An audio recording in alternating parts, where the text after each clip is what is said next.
السلام علیکم ورحمۃ اللہ وبرکاتہ۔ امید ہے کہ آپ تمام حضرات خیر و عافیت سے ہوں گے۔ اللہ تعالیٰ ایسے ہی عافیت کے ساتھ رکھے۔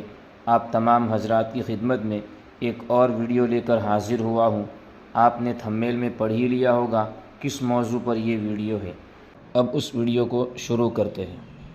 اقامہ کہنے والا کھڑا ہوتا ہے اور جب وہ کہے حیا علی الصلاۃ، نماز کے لیے آؤ، تب لوگ بھی کھڑے ہوتے ہیں اور امام صاحب بھی اٹھ پر مصلی پر آتے ہیں۔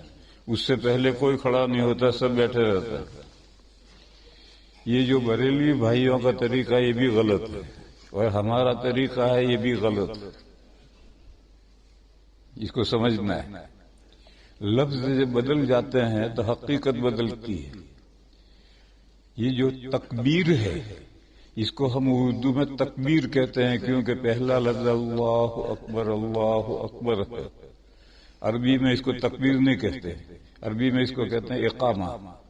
یہ جو مولانا صاحب ہیں یہ جانتے ہیں کہ اقامہ کے معنی کھڑا کرنا، پر جب تک اقامہ شروع نہیں ہوا، کھڑا کرنا نہیں پایا گیا تو لوگ کیوں کھڑے ہوتے؟ یہ دیوبندیوں کا طریقہ غلط ہے۔ بھئی اقامہ پہلے شروع ہو، وہ کھڑا کرے تو لوگ کھڑے ہوں، پھر امام صاحب بھی اٹھ پر مصلی پر آئیں اور صفیں درست کرنی ہیں تو اقامہ کے بعد صفیں درست کی جائے۔ جو اعلان کرنا، جیسے امام صاحب نے اعلان کیا، ٹھیک کیا۔ نبی پاک صلی اللہ علیہ وسلم اور چاروں خلفائے راشدین جب اقامہ پورا ہو جاتا تھا تو اس کے بعد صفیں سیدھی کرتے تھے، اور حضرت عمر کے زمانے میں تو انہوں نے چند صفوں پر ایک آدمی مقرر کر، چار پر ایک، یہ سب صفیں درست کر کے حضرت کو اطلاع کہتے تھے تو حضرت نماز شروع کرتے تھے۔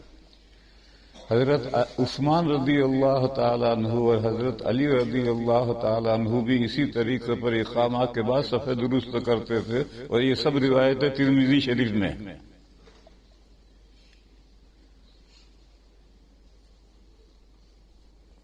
اور آج کل ایک رسم بن گئی ہے کہ امام صاحب نے دائیں طرف دیکھ لیا، بائیں طرف دیکھ لیا، بس دیکھ لیا، ہوگی صفیں سیدھی۔ ارے اس طرح صفیں سیدھی نہیں ہوتی ہیں، ہدایت دو۔ اگر اتنی بڑی مسجد ہے، ممبر پہ چڑھ کر دیکھو کہ کون آگے پیچھے کھڑا ہے، کون کندھے ملا کر نہیں کھڑا، ان کو ہدایت دو۔ دارالعلوم دیوبند کے صدر مفتی حضرت مفتی سید مہدی حسن صاحب قدس سرہ، ایک چھتے کی مسجد کہلاتی ہے، دارالعلوم کے قریب میں ہے، اس میں معذوروں کے لیے اور جو لوگ پیچھے رہ گئے ہیں ان کے لیے جمعہ کی نماز ہوتی تھی۔ اصل جمعہ کی نماز جامع مسجد میں ہوتی تھی۔ تو حضرت مفتی صاحب خطبہ دیتے تھے ممبر پر، خطبہ دینے کے بعد وہیں کھڑے رہتے تھے، اور اقامہ کہنے والا اقامہ شروع کرتا تھا۔ اس نے اقامہ کر دیا، اس کے بعد حضرت وہیں کھڑے وہ لال ٹوپی والے، ذرا آگے بڑھو، فلاں صاحب ذرا مل کر کھڑے رہو۔ ایسے پوری مسجد کی صفیں درست کر کے پھر نیچے اتر کر کے نماز شروع کرتے۔ تو صفیں درست کرنے کا وقت اقامہ کے بعد ہے، اور کھڑے ہونے کا وقت بھی اقامہ کے بعد ہے۔ تو ہم جب اقامہ شروع نہیں ہوا، کھڑا کرنا نہیں پایا گیا تو ہم کیوں کھڑے ہو گئے؟ معلوم ہے ہم بھی غلط ہیں۔ اور بریلوی کہتے ہیں کہ نہیں، حیا علی الصلاۃ پر کھڑے ہو۔ ارے بھئی اقامہ تو اللہ اکبر سے شروع ہوا، جب کھڑا کرنا پایا گیا تو کیوں کھڑے نہ ہو؟ تو وہ جو کہتے ہیں وہ بھی غلط ہے، اور ہم جو کرتے ہیں وہ بھی غلط ہے۔ صحیح کیا ہے؟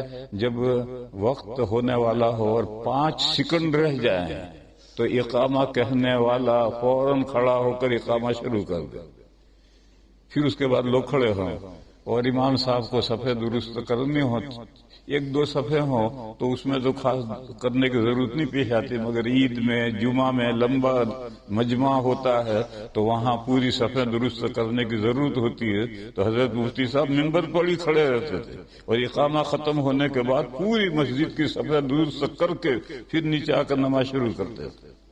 ایسے ہی مزید ویڈیو دیکھنے کے لیے آپ ہمارے چینل نورانی باتیں کو لائک کریں، سبسکرائب کریں تاکہ ویڈیو اپلوڈ ہوتے ہی سب سے پہلے نوٹیفیکیشن آپ کو مل جاوے، اور اس ویڈیو کو شیئر کرنا بالکل نہ بھولیں۔